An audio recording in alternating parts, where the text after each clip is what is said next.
every amount of pain there. Something big, like a Star Wars or a Marvel. Wouldn't have been good, but would have been like,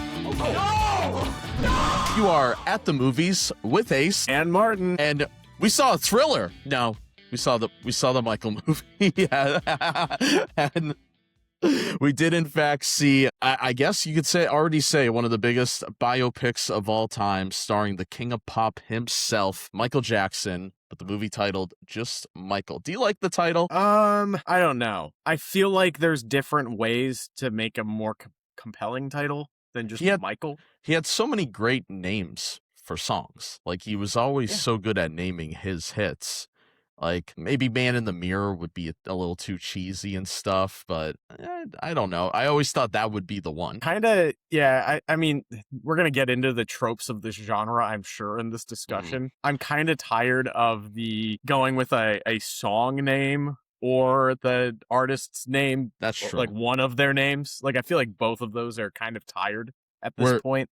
So we're in the like Dark Knight era of music biopics where it's like Man of Steel. Now we're at Michael, and who knows what the Beatles movies will be called. I think it's gonna be Beatles : who it is.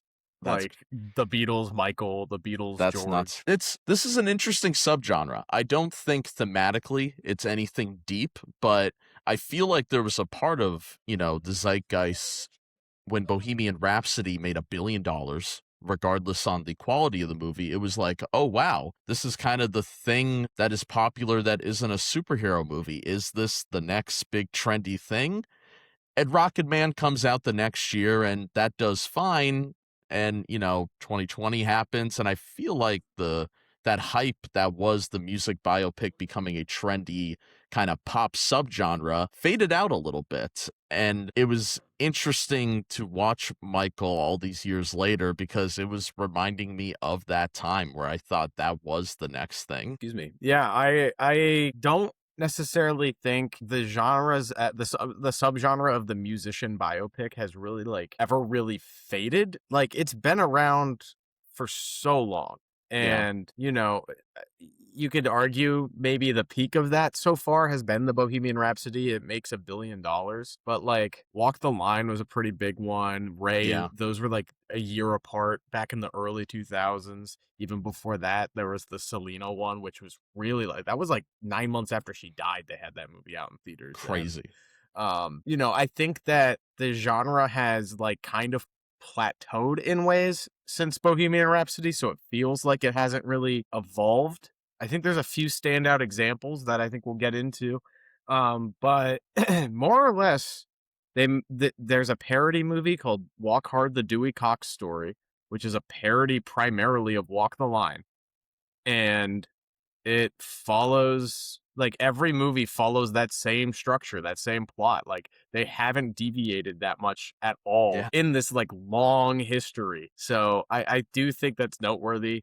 And I don't know. I mean, this one's clearly going to probably end up beating Bohemian Rhapsody overall box office, which is think crazy. It's going to come really close. It might beat it domestically. I think as of this recording, it's at almost 600 million worldwide. That had a crazy opening. Yeah, I mean that's the thing with Michael Jackson too. He, his music was not just Americano; it was internationally. It was huge. His final tour, This Is It, was going to be in London. It wasn't even an American tour. So I kind of figured internationally he was going to do really well in this biopic sphere, whatever you want to call it. Yeah. I feel kind of conflicted on this movie in general. I liked it more than I thought I was going to, which is kind of shocking. I went into this just thinking we were getting Bohemian Rhapsody, but Michael Jackson. And is that what we got? Yeah. A little bit, yeah. Pretty much. But the areas that I thought it it shined in was it's a much better paced movie than Bohemian Rhapsody. It also doesn't really, it's not incoherent and it doesn't have a lack of focus, but it very much gives the sugar-coated Wikipedia article of Michael Jackson's early to mid career. Yeah. In a way that I think was entertaining and digestible. I think the movie actually needed to go a little bit more into conflict. And I didn't understand who Michael Jackson was as a person anymore after watching this movie than before. I Yeah. just understood that his career was pretty fucking undisputable. Like, he's literally one of the coolest artists ever. And I think like the more Oscar baity versions of movies like this, the whatever the Chalamet one, Bob Dylan joint was, Complete Unknown. Unknown, Yeah. and to a lesser extent that fucking terrible Bruce Springsteen biopic. Yes. Those ones Yeah. those ones go for like the slow paced character drama. And this one clearly does not want to be that movie. Coleman Domingo does a great job playing Joe Jackson, the father. Yes. Like, honestly, so good that I think if this movie gets a nomination, it might be him for supporting actor. He could catch a best supporting. We'll see how The Fall goes, but it really wouldn't surprise me if he did. And did you see that the Oscars has that new rule too, where you can be nominated multiple times in the same category? Like the same actor can be nominated now multiple times. I think that Coleman Domingo is one of those actors who's probably been shortlisted more than anybody. So I could see him, if he's got another movie coming out this year, maybe taking advantage of that new like rule, I suppose. Yeah. Overall, I think the most positive thing I got out of this movie was that I had fun. Yeah. And for sometimes music biopics could be really fucking boring. I can't really say this one was boring. I'm a big Michael Jackson fan. I love all the albums. My childhood best friend introduced me to Michael Jackson, and I always say he introduced me to good music. Like I would listen to music, but I think going through Michael Jackson's discography really taught me, especially in the pop genre, there's really good music. There's a big difference between that. And so I think I knew everything. I don't think there was anything that I was like, oh my God, I didn't know that. But going in, that's kind of what I expected. And there were some glaring things, like the elephant in the room is that there is no elephant. Where's Janet Jackson? I feel like that was big, especially for, my mother and my parents who grew up on Janet Jackson. That it was weird. And there seems to be a lot of complications with the family outside of this movie. But when it comes to the film itself, the art that was shown in front of me, I had a fun time. A very flawed fun time. Yeah, I liked this more than Bohemian Rhapsody. I don't think it's as flashy of a movie. I think Anton Fuqua's a very interesting director, too. I think at times he's very stylistic, and he's really, really good at capturing, like, really solid performances. And I think in, like, the early scenes of this movie, where you're focusing on Michael's upbringing, and you're focusing on kind of the fast-paced childhood, like, stardom thing, like, I think his directing style shines a lot in those scenes. And then as it goes on, it kind of becomes a little more exactly what you'd expect out of this genre. Whereas, I with Anton Fuqua directing this, I kind of would have liked to see more character relationships. Like, I think, honestly, if you wanted to make a really compelling Michael Jackson movie, either focusing on his relationship with Janet, his sister, because you could make that the whole movie, because they were the two of the biggest pop stars in the world, like, at the same time. And she was clearly doing a lot of the same things he was doing, especially in terms of running with the music video and trying to make the best music videos of all time. It was pretty much them and Madonna. That was it. It was the Jacksons and Madonna. And I think that would be a more interesting thing, is to kind of see how their relationship worked. Or, and the other elephant in the room is people are really upset that this movie didn't go into the controversies of Michael Jackson's later life. We didn't finish his early life. We didn't get to bad. That's the climax of the movie, is the intro of Bad, and then the movie ends. Like, not to skip right to that, but there's, aside from the controversy, we still got the late 80s and 90s before we even get to all that. Like, there was still such a huge chunk of his life. That's true. There was definitely some controversies that were earlier in his life where he was the victim that I don't think they elaborated on either. We definitely saw the beginning trauma of it.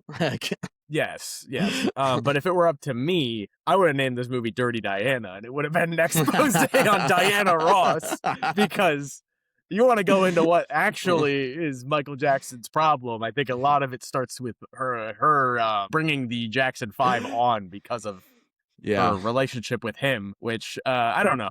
Maybe someone smarter than me and probably older who was there will speak more to that. I only know the allegations, but until she's dead, I don't think we're getting an historically accurate Michael Jackson movie.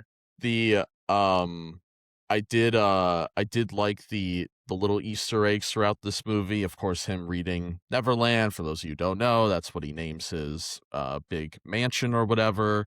And there's one scene where he's watching The Wizard of Oz. Shout out to The Wiz. It's better than Wicked. But anyway, as A lot of people aren't ready to hear that, but yeah, it no, is. that's that's a topic for another time. Maybe in a year or two, people will be ready for that conversation. Yeah, and definitely check out the NBC 2015 live version where Neo gives one of the best performances I've ever seen in a Broadway type role as the Tin Man.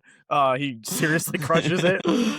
Do you think they kind of did pull the Bohemian and have a lot of the performances, quote unquote, towards the end? Would you have wanted that sprinkled throughout the movie more? But since they used Michael's voice, maybe it was fine the way they did it. I don't have a strong opinion. I mean, I think that's always the weakest part of these movies. Yeah. Even when they're shot for IMAX, like I did not give a shit about the Live Aid 22-minute sequence of Bohemian Rhapsody.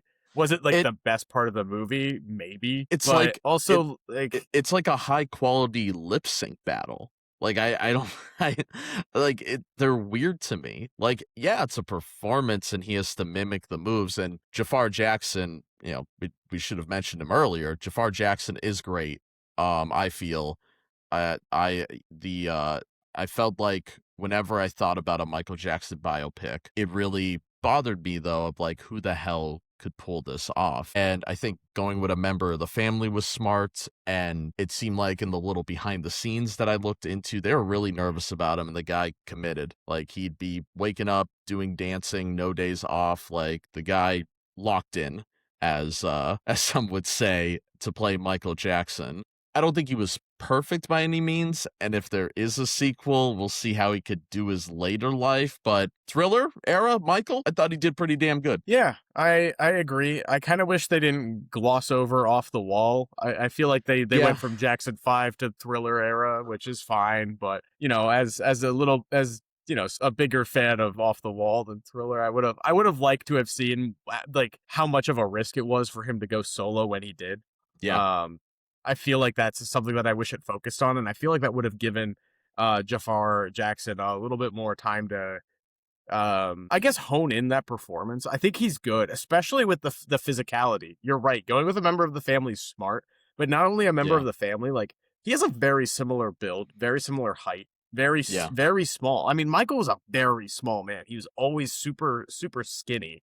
And I feel like Jafar kind of crushed it in terms of the physicality, especially with a lot of the like recreation shots from the music videos. Like, besides the face, it looks like you're looking just at like a new shot version of a Michael Jackson video. He crushed the choreography, which is a very unique and hard thing to do. Speaking of This Is It, I actually rewatched that right after seeing this movie, and I had a new appreciation for that. I saw it back in theaters when it came out.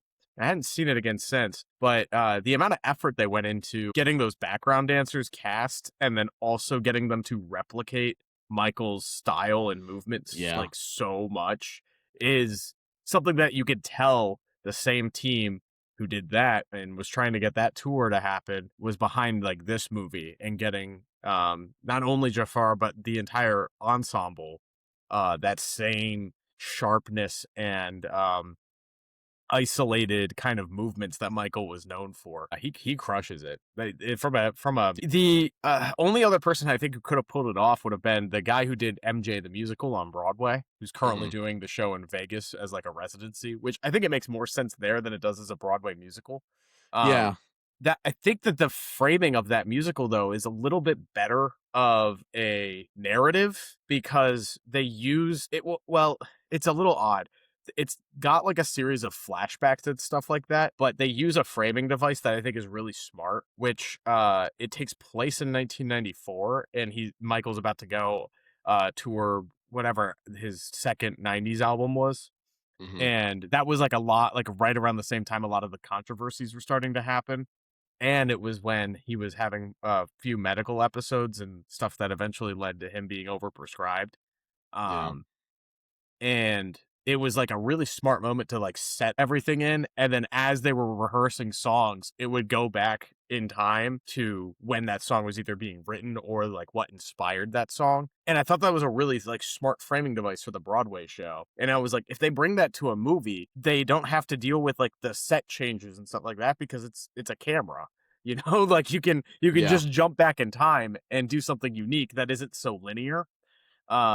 And I was hoping that the movie and the it would have a few more similarities in terms of making something narratively compelling. I didn't think that this movie was really like, I wonder what happens next for a single moment.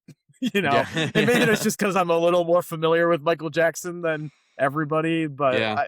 I feel like the people who went and saw this movie, apparently the demographic said it was young. It was people in our age range, like 18 to 34 was like the main It's driving interesting. force to this movie. Yeah. But I feel like we all kind of know this story. We're just going as we like the music. Yeah. This is a weird comparison, but it makes me think of when The People versus O.J. Simpson came out, the television series, and a lot of people around our age watched it kind of on the edge of our seats, like how people watched that trial back in the 90s. And maybe it's kind of a similar thing where we are almost experiencing this, culture defining man in Michael Jackson for some people, not for the first time, but to get that real effect. I'm sure a lot of people walked out new Michael Jackson fans after this movie because of how this movie is such a love letter to that Michael Jackson, that specific Thriller era Michael Jackson as well. Yeah, it chose to focus on the biggest album.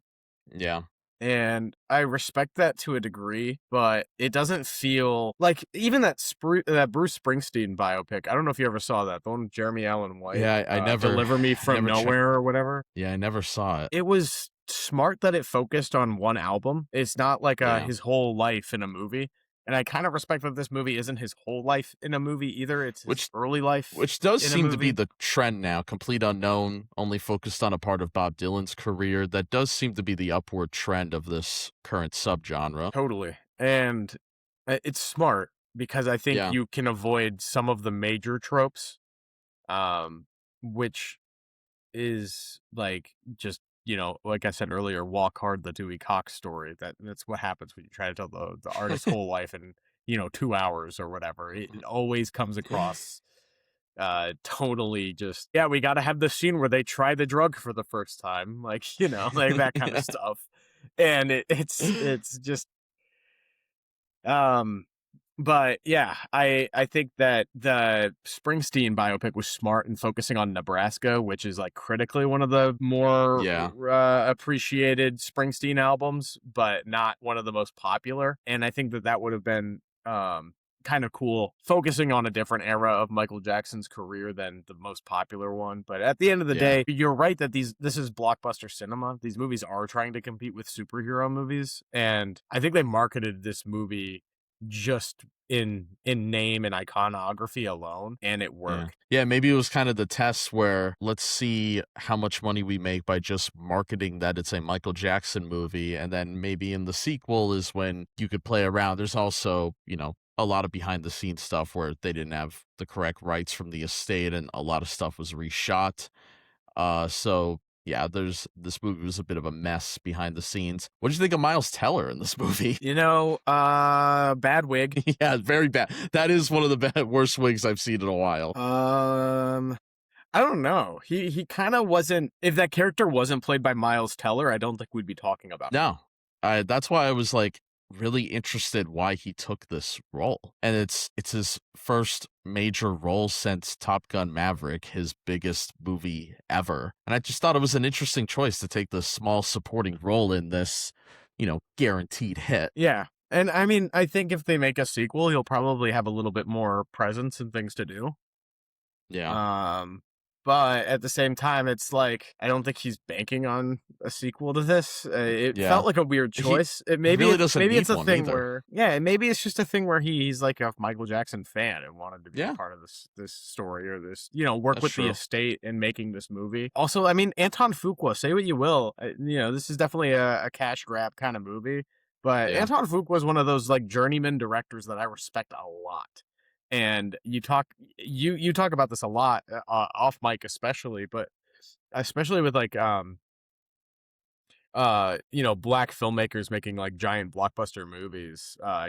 You always joke that people make a big deal about Black Panther and Ryan Coogler, like, oh, this was like a celebration. We've never let a black person make a superhero movie before. Meanwhile, Tim Story's back here Yeah. with two Fantastic Ti- Four movies that no one Ti- talks about. Tim Story in general, one of the most underrated directors in Hollywood of our generation. Yeah. Don't get me wrong, Ryan Coogler, Black Panther, all of his movies should be celebrated, but I also think Oh, Tim for Story sure. should also be celebrated for his accomplishments. It's one of those things too, where they do that with like female filmmakers as well. They act like the idea of a female directed movie or show wasn't a thing until like 2014, and it's Yeah. like it's totally not true. But I feel like Anton Fuqua was another one of those guys that was making films like right after Spike Lee, where it was a soft, it's like it doesn't matter who's making it. He's making bangers. He made Training Day. He made like so many great films, and his later career has kind of been a series of these cash grab movies. The last one of his films that I really liked was the Magnificent Seven remake. Yes, underrated. Very underrated, very good ensemble cast movie, a lot of fun. For a remake of a classic Western, like that's how you do it. You make it overly stylized and have fun with it. I don't know. I wish that this had a little bit more of his touch, his flair. I feel like obviously since this movie was a bit of a mess behind the scenes, I bet you he was just like, let's get it the most simple way possible. Yeah. I was surprised at some of the scenes though when Joe Jackson whips out that belt, like it's in one shot, it's pretty raw, and I guess I was expecting more of, a scene we saw later on where Michael walks in the room and the father kind of closes the door. I thought that's all we would get, but we got a straight up shot of that scene, and it's pretty like powerful. Like just watching that just fully in one take like that, they don't really hold back. No, they don't. And I think it's good that they focused on that a fair amount. And I think if they had someone not as capable of Coleman Domingo, it would be a little like uncomfortable. It would feel forced. And I don't think. I mean, it felt believable. It didn't feel cheesy. No. Even in the family scenes with putting their hands towards the wall and I know that didn't actually happen. They weren't called the Jackson 5 at first, but I thought that was a really good way to show that it was a family thing, because I knew Michael stayed with the Jacksons until Bad, and that was kind of the whole movie. This movie kind of should have been called The Jacksons, and how Michael left Jackson 5. That seemed more like the main story of the movie than about Michael Jackson, like the whole life of him. Yeah, and if you make a sequel to this, what do you call it? Jackson? That sounds I was thinking that. I'm like, do you call it Jackson? I have no idea. Michael Returns. Also, that's so much more of a bummer of a movie if it just starts with like a montage. Yeah.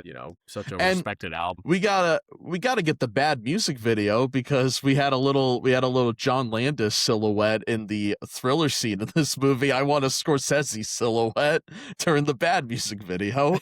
So fuck it, let's kick off the sequel with that.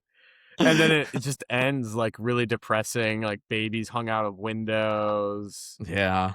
An overdose. Do you end the sequel with him announcing this is it? No. Do you go right to his death? Yeah, I think you have a scene with the funeral. I mean, I don't know. This one especially feels like they're trying to build up a cinematic universe around Michael, despite not having Janet there.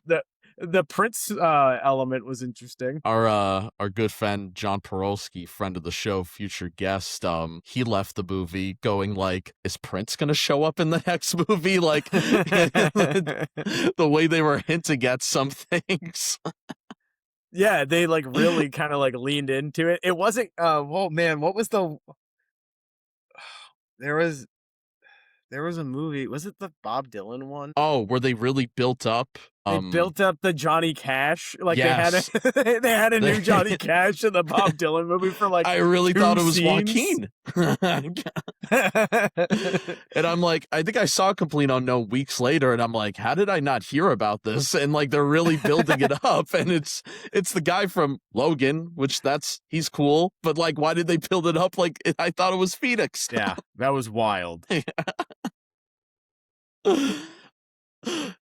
Yeah, this is such a weird this is a weird movie, and maybe that's fitting because Michael Jackson is a weird guy, and they didn't shy away from that. We saw the pet monkey, really bad CGI, but that's not where the budget's going. Saw the giraffe. He wanted a llama as a kid. Like, they were definitely not afraid that he was a bit of a, I don't want to say spoiled, but he got success real quick. And, he did have a spending problem. That's no secret, especially into his adult years. That was no secret. Yeah, it would have been fun to have a scene with him buying the Beatles music rights. Maybe we get that in the sequel. I was about to say, yeah, I think I saw a tweet. I didn't know if it was a joke about Paul Mescal's showing up as Paul McCartney in the Michael Jackson sequel. I didn't know if that was discussing film or fish. Yeah, exactly. I had no idea. I think it was discussing film, but who knows? I think the accounts are run by the same person at this point. I noticed this was a Universal movie. Can we get a Michael Jackson ride at Universal out of this? Like, how far can we take this? I mean, Disney used to have one. That's, so somebody asked me, I forget who, somebody asked me, do you think Jafar Jackson could have a legit movie career after this? And I said, screw it. Get Captain EO in the Star Wars universe. Let's make him canon. Let's sounds fuck cool. It. Have him show up with Ryan Gosling. Like, that sounds like a good time. I can't wait to watch the Captain EO Dave Filoni Disney Plus show. It'll be great. But how funny would it be if Sofia Coppola directs an episode? But honestly, I would love to see what Jafar Jackson could do as an actor beyond this. Like, of course, he had his family and stuff, so it might have been, really easy to get a lot of research on Michael and his movements. I'm sure he has so many, like family videotapes of the guy that we don't even have. So there might have been stuff that he was doing that we wouldn't even notice. So I wouldn't mind seeing what he could do as an actor outside of it. He showed a lot of talent. Yeah, I mean, I think he should be cast in something that has very little to do with his, his legacy and his family. Like, I don't know if HBO's still making these stupid young adult Euphoria ripoffs, like just cast him in the second season of The Idol or whatever. Like, I don't really care. I think he's got to show range beyond an imitation. I feel like that's the kind of the hardest thing when you're mostly known for doing an impression role. It's the Rami Malek I mean, effect. honestly, yeah, exactly. What has Rami Malek done that's like actually noteworthy and a good performance since Bohemian Rhapsody? And that wasn't even his breakout. That man was like on a pretty popular TV show at that point too. Like, I don't know. It kind of took a while for Joaquin to get out of the walk the line thing. He kind of his career was kind of like for a little while, and I feel like he had his resurgence in, with Joker and everything later on. And Her, before that, the movie Her, that was kind of the first of the Joaquin resurgence. These biopics are weird. You make a lot of money off them, but you might get typecasted for a little bit after. It is like doing a superhero movie. Yeah, and it's like people don't know what you're doing. Jeremy Allen White's been acting on TV since he was like, fucking 16 or 17 on Shameless. Yeah. And is mostly a TV star, and his first breakout film as a leading man is a Bruce Springsteen biopic. I don't blame other directors and producers for not wanting to cast him in another movie. Yeah. Because it's like, we gave you a vehicle as a leading man, and it didn't perform the way we wanted. Now he's voicing Rada the Hutt in a Star Wars movie, so well, a Star Wars made-for-TV movie that they're putting out in theaters. I mean, what weekend do I have to go talk about that? Next week already. It's coming out Fuck. as of this recording. I haven't read anything. I'm gonna try to go into it completely blind, like I did for Solo. Maybe, maybe I'll hate it. Maybe it's not a Solo, but I'm gonna just try to block out the noise and see what it's all about. Yeah, I'm going in with having seen the trailer and the teaser like 40 times because that's all they play at the movies. But Yeah, I haven't really been to the movies all that often. Michael was the first movie I saw in theaters in a minute. I think since Scream 7. That feels Holy wrong, shit. but it might be. Yeah, I was on a bit of a I've been drought there. going pretty regularly. It did kind of rejuvenate me because of the fun I had. I was like, all right, I'm ready for the summer. I'm ready to see some popcorn movies. Yeah, what'd you give Michael over on Letterboxd? I gave it a solid 3 stars. I couldn't really put it any higher. I had fun with it, but it's, these biopics have a ceiling, a very low ceiling, and it's hard for them to break out of that 3-star threshold for me. They gotta, the next movie we're reviewing on this episode did, so it's going to be an interesting comparison. Yeah, I'm giving this one a 2. I felt like it didn't go. I feel like this movie just had commitment issues. It didn't know what story it wanted to tell, and it instead just gave us like a summary of his early career. I thought the performances were pretty good. It's fun to hear that music in a big theater. I think there's a couple of standout moments, but as a whole, I didn't learn anything. And even with some of the weaker biopics, I at least learned one thing, even if it's fake and made up. I'm like, oh, that's fun. But yeah, I don't know. I wouldn't be opposed to seeing a sequel to this. Like, I think if a second one comes out, I would give it a shot and a fair chance, just like I did this one. Yeah. But I'm not begging for it. No, I kind of left the movie. My sister was the opposite. The movie ended and it was like Dune Part 1 for her. She was like, that's it? So there are some people that are really clamoring for that sequel. And it's like, yeah, it's hard to end the movie on bad because there's a lot of freaks like me who thinks bad's better than Thriller. Bad's one of my favorite pop albums of all time. Did I get goosebumps when Michael was leaving Joe and it transitioned into Bad? I sure did. Like, that was a crowd-pleasing moment. And but then I realized, I'm like, this is the end of the movie. It felt very weird once you realized that it was the final scene of the movie. Yeah. Yeah, for sure. So the next movie we're going to talk about, and it's kind of like in contrast, I think, with this. That was kind of the pitch. It was before we had seen Michael, but we could kind of already tell by the trailer that it was going to be a very kind of paint by numbers biopic. We're talking about the Robbie Williams biopic that came out 2 years ago now. Yeah. Better Man? Definitely on par with the popularity of Michael Jackson, right? Maybe in England. Maybe in England. Yeah, I made a video about this over a year ago on this channel, and it did really well. An American watches Better Man, and I kind of just described my experience seeing the movie for the first time. And a year later, having now seen it, I think 3 times now, which is crazy. It's becoming one of my favorite music biopics. I really like this movie now. Yeah, I saw it in theaters and was kind of blown away by how much I liked it. I really appreciated some of the creative choices it made. Obviously, the main one being the main character, Robbie Williams, is portrayed by a motion capture performance, and it's a CG monkey. And it's such a weird choice. They never really acknowledge it, and it works really, really well. You forget he's a monkey halfway through. It's kind of, once I really thought about the whole CGI monkey, is it a gimmick? Sure. But there is an artistic take on it where he almost feels like just a animal to the entertainment industry. Like they're just almost like a puppet in a way, and he doesn't almost feel like a real person. And I saw him describe this in an interview. And I kind of understood it more. And I think when you're not famous, like 99% of us, I think it's hard to describe what that actually is. And I think visually showing it in such a bold and risky way, I really admire.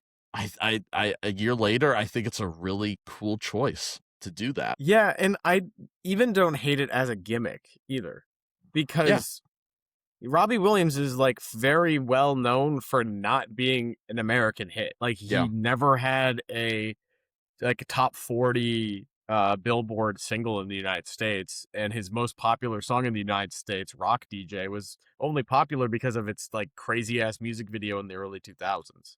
Yeah. I feel like in a lot of ways he is similar to a Michael Jackson, where he was brought up in a boy band or brought up in an Daddy ensemble. issues. Definite daddy issues. And then they, segues into a solo career and a standalone career that is far more successful than the band ever was. And I think I think it's interesting. I think it's very interesting to compare these movies directly. And I think the main reason it's interesting is that Better Man, even not just the gimmick of the monkey, it is so much more stylized than almost every other movie in this genre. Like, It's the musical sequences are more like musical scenes put to film than they are like recreations of music videos or performances. it blows me away because the director of this movie is not, I don't like his other movies. Like I'm not a Greatest Showman guy. I never connected to his movies, and to have these sequences, like I really enjoyed it. Like I am just fascinated by it. Like I don't even know if it's like an anomaly. Will I ever like this guy's movies ever again? But it just worked. And I think Robbie Williams also being so close to this, I think makes it work either. But still, outside of that, like you said, the musical sequences are so dynamic, so creative with some of them, a really good use of the CGI, even if they went really over budget. It was worth it from a critical standpoint. I was blown away. Yeah, I totally agree. Even like the less memorable songs in the movie.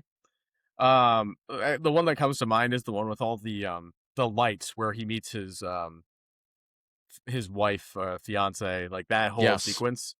That scene is like, I mean, like pretty well done Yeah. and well made, even if the song and the plot there don't really fucking matter. I think I made this joke when we were rewatching it together. I'm like, is it a ripoff of Up? Yeah, but it's really good. Sort of, yeah. Yeah. With how the structure of it is like, yeah, it's the young couple, and then you see what they go through, and then yeah, but it's in the middle of the movie and not the beginning. Well, and I feel like, and maybe this is just the Robbie Williams of it all kind of bleeding into the narration and like the tone of the movie, but this movie didn't feel like it needed to shy away from controversy at all. Yeah.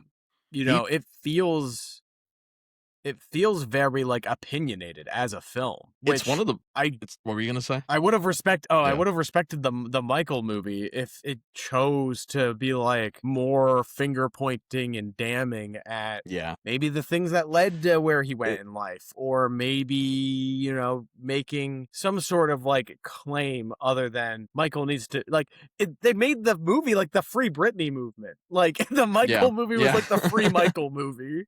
I'm sorry.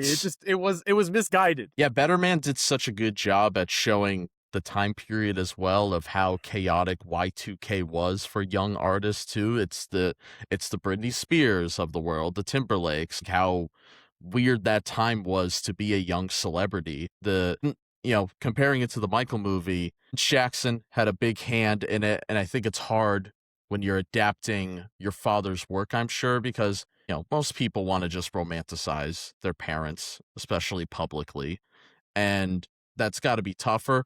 Whereas Robbie Williams is just this very blunt and honest British guy who just gave the filmmakers anything they wanted. Apparently the first draft of the script really villainized the other members of his boy band, and they were really honest with Robbie, like, you're making me look so evil. We have to change this.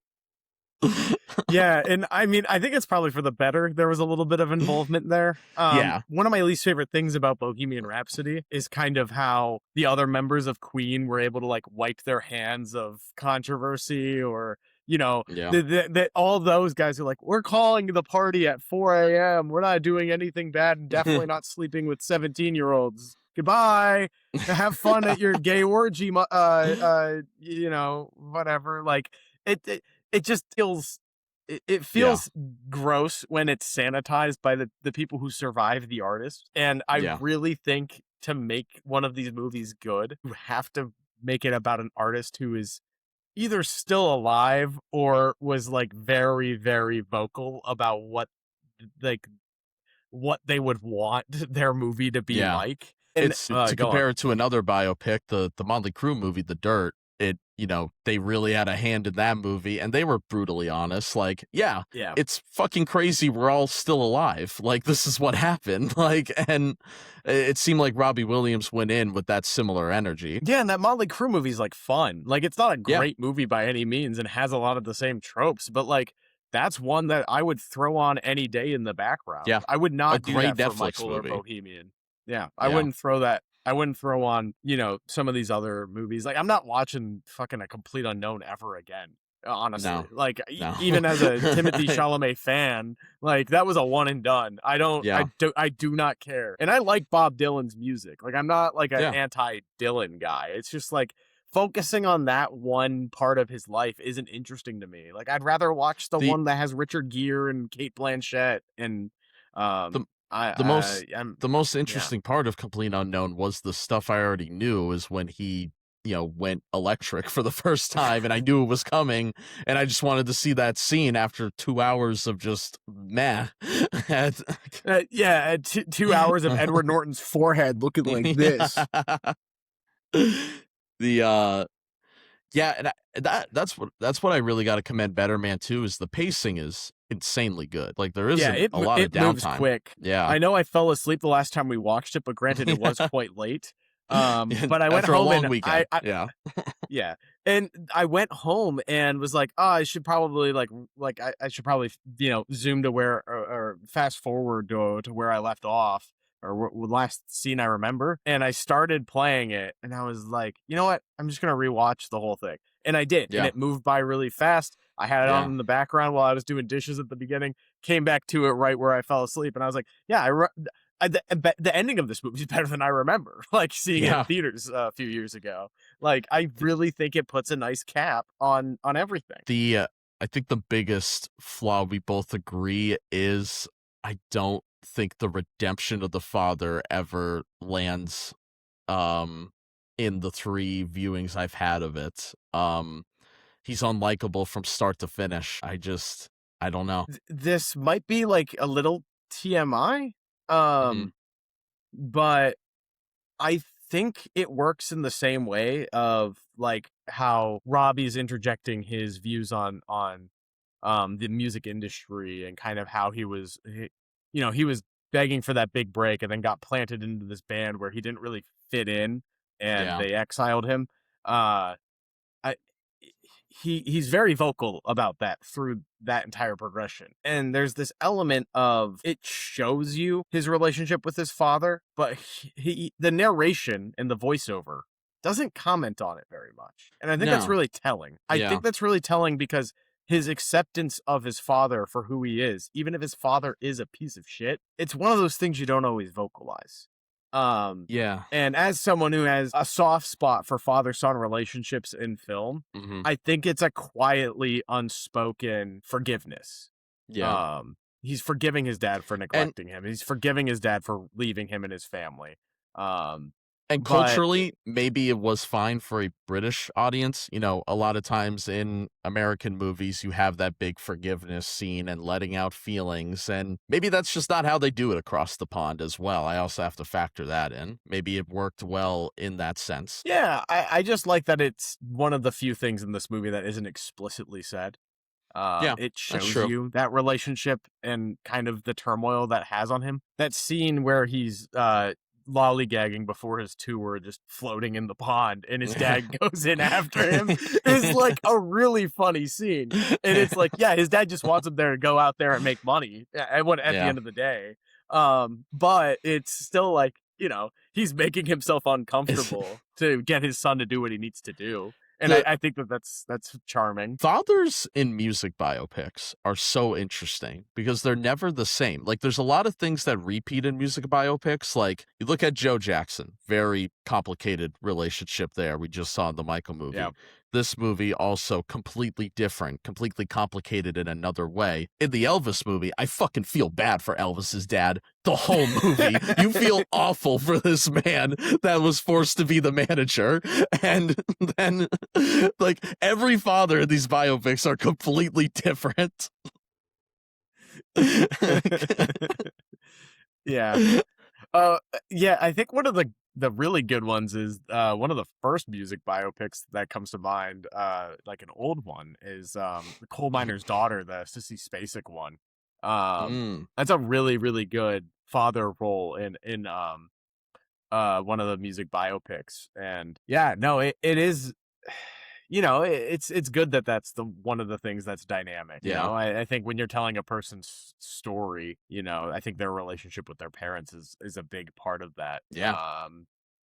I forget the fucking parents' influence at all in Bohemian Rhapsody. I feel like there's a scene where they watch there's him like on 2 TV scenes and they're total. so proud. Yeah. But it's like, I don't know. Isn't his like upbringing kind of interesting that he was like half Egyptian and half like British and never really fit in anywhere? Like he probably could have, done that before, I don't know, giving him AIDS. Yeah. No, I agree. There was a lot left on the table there. And yeah, and it's, does it help that Robbie Williams is an artist that I'm not familiar with, so I'm not sitting there and being like, what about this and what about this? It probably does, but I don't know. Now watching it 3 times, and I haven't met a diehard Robbie fan to tell me otherwise, but this feels like one of the most complete biopics I've seen, music biopics. Yeah, I agree. I think some of the best music biopics are the ones that are about lesser known artists or maybe just more niche artists. Yeah.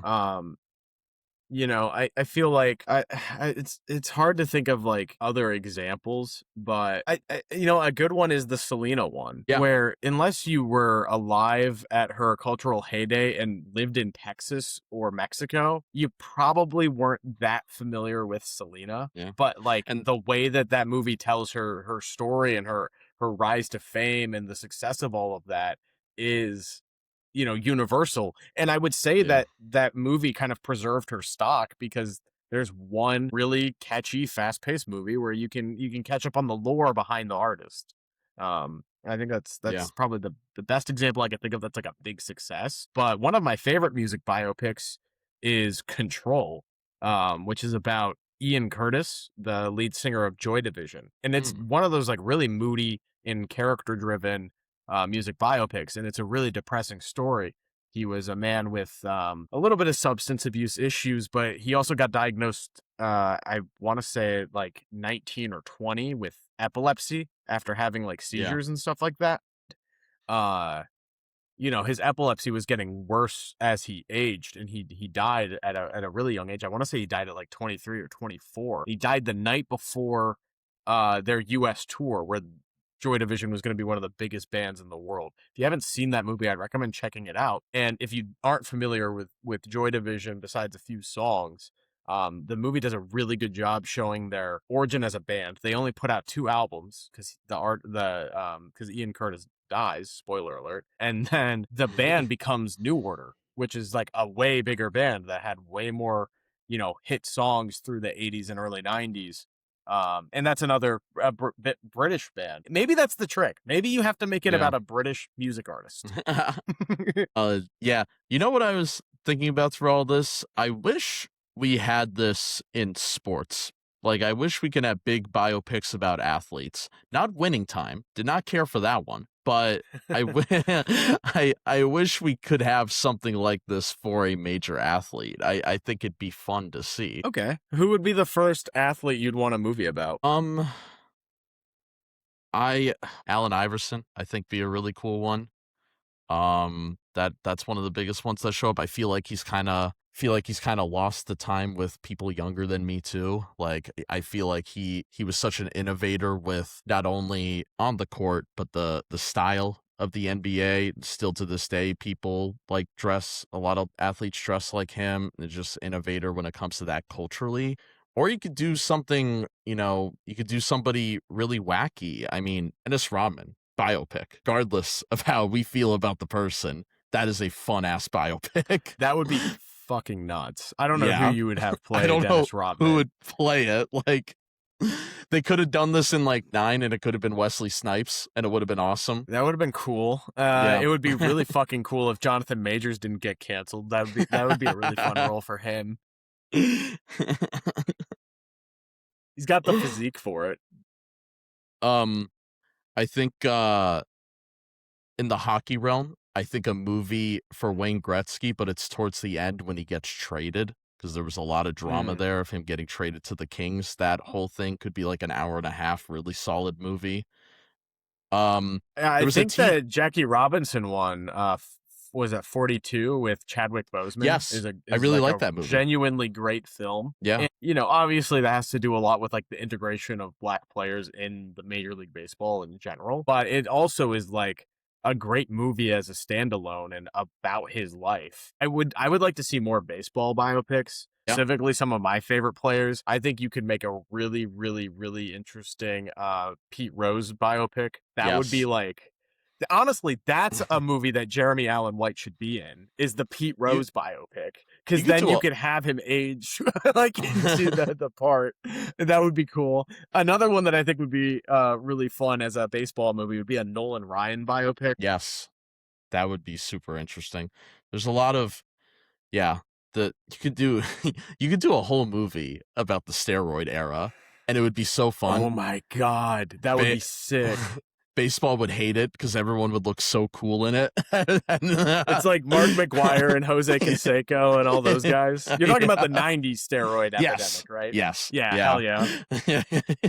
Was Sosa on that list? I think Sammy Sosa was on that list. That would be a good movie. That would be sick. Does it sequel bait with Barry Bonds? I was about to say, that could lead into the Barry Bonds movie. The last time the Pirates were good. There's if we do stuff like that, I don't think this fun genre of music biopics should be contained to music. Like, fuck it, if this stuff makes money, let's get weird. Dude, I'm watching the Astros movie about them cheating their way through the World Series. I'm watching that shit day and date. They gotta do a movie about that, right? Because they did it about the Black Sox. Yeah, the 8 Men Out. Mm-hmm. That's a great film. They at some point we gotta get an Astros movie. That would be awesome. I would watch the shit out of that movie. Maybe to close things out, I've got a question. In the trailer, they're hitting the trash cans as like a beat. Well, I really like this topic of focusing the energy of music biopics on the athletic biopics. I'm here for it. I really am. Comment below, what athlete do you want as a music biopic type? Also, which artist do you want to see a biopic about? Yes. I'm curious as to what our fans have to say. But which one would you pick? Is there an artist that you think deserves a movie? Ooh, I mean, I feel like the elephant in the room is Prince. He'd be a really fucking hard person to make a biopic of. He's got a pretty strict estate. Man, but would it be fascinating, though? I mean, I'm sure you've seen the Kevin Smith story on how he almost had to make that Prince documentary. Just Kevin Smith describing Prince was interesting alone. If you make a whole movie on that, like, that sounds fascinating. Yeah, I think that'd be a good one. I feel like it would be one of those things too where outside of his like movie Purple Rain and his very popular late 80s early 90s run, I feel like a lot of people don't know about Prince. I feel like as he aged and became a little bit more I don't want to say untypical, but like a more avant-garde artist, people kind of stopped paying attention to him. And by the time he died, his legacy's really his early career. I think that would be a really interesting movie. I feel the same way about a David Bowie biopic, and I feel like there's been like half-assed attempts. Big one. Yeah. The Todd Haynes movie with Christian Bale from like 97 about David Bowie's pretty decent. It's not one that too many have seen. But I feel like there's a way to kind of capture his whole life. Maybe not in a movie. Maybe that'd be a better series because you could kind of focus on different eras of his career, since Bowie was a guy who reinvented himself a lot.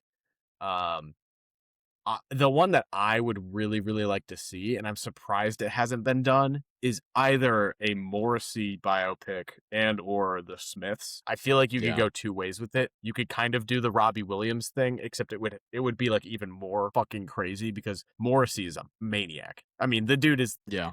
the Kanye before Kanye in terms of like dog shit takes. They're not all as bad, but like just the man is like tabloid fodder and has been his entire life. But the influence of that band through like guitar rock of the late 80s and 90s is like undisputed.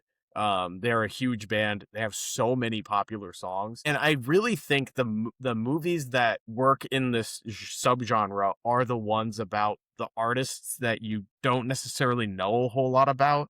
And like, even if you're a Smith super fan, you would have had to read like 4 different biographies to really get a whole picture on that band and how their kind of rise and fall happened so quickly. They only made 4 Yeah. albums over the course of 5 years. They did a total of 62 songs, and they're still one of the most popular alternative bands on the charts. It's been 45 years. Like, that would be a Yeah. cool one. Yeah, now that you said it, it is weird that they haven't done it yet. I just think like the new wave era and like the second British invasion rock era isn't. Yeah. I mean, that's all like Gen X stuff, and it seems like we're still making boomer stuff, if that makes Yeah. sense. Like, I think we'll Yeah. get there at some point. Yeah, Better Man really was the first time, at least in a big budget, we've hit a Y2K artist. There's a lot of ones out there. I mean, I believe a Britney movie is in development. I think that's a thing. That would be a hard movie to cast. Yeah, I have no idea. You know, that's a tough role.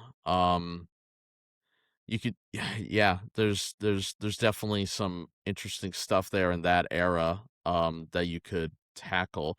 A lot of people that like aren't crazy famous now but would have interesting stories, I feel like, are from like the Y2K era of music. Yeah, I think pop music specifically kind of hit a peak Yeah. in the early 2000s in the same way that the 80s had a huge pop, music Yeah. apex, whereas things got a little grungier in the 90s, and there was a lot more indie artists that were really popular. We didn't see like a big bubble major record label push again until the 2000s, and I think that would be like the next pool, especially as millennials age a bit and start getting more creative freedoms in Hollywood.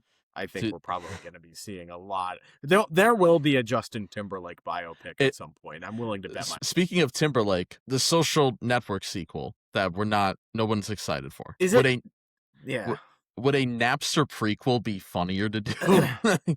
I mean, you can't do it with Timberlake anymore. You can't do it with Timberlake. You got to recast. But in that world, like, I don't know if you could get David Fincher to direct it, but that'd be a really funny movie. I'd watch it if someone like Matt Johnson was making it. Yeah. I think what he did with BlackBerry was incredible. Yeah, I don't know. I feel like Napster, like, you have to cast Metallica. Like, you'd have to do a lot there. Yeah. I feel like, when we eventually get to that Y2K nostalgia, if we ever leave the 80s nostalgia, I think we'll get there someday. Yeah. What'd you give Better Man on Letterboxd? I think Better Man's sitting at a 4.5 for me right now, which is way higher than I initially rated it out of theater. I thought I was going to be higher than you, because I have a 4. Yeah, I think that its creative strides are great, and I'm a sucker for father-son stories, and I think that this one's better than it should be, and I don't think the redemption arc is meant to be a global thing. I think it's a personal thing that maybe Robbie Williams doesn't even agree with. Yeah, that's true. I think he would say it if he felt it, and he doesn't say it. His character doesn't even say it. That's true. Yeah, that's very true. Cool. And I just want to close this with a fun fact to circle it around Michael Jackson full circle. He once tried to get the rights to a certain superhero, and we almost had him play Spider-Man before we had Sam Raimi's Spider-Man, which is the next thing we're fucking reviewing. Welcome to Spider-Man Summer. Me, you, and JVH going to be reviewing the Sam Raimi trilogy as our next 3 episodes. I'm stoked for it. I got question prompts for us made. I got a whole format I'm going to try out. It's going to be a fun one. Yeah, I wouldn't want to fight me neither. But yeah, good episode. I hope you guys enjoyed this. If you saw Michael, let us know what you thought, and good stuff. Still no outro here. All right. Is this where I should put the outro? Just beat it.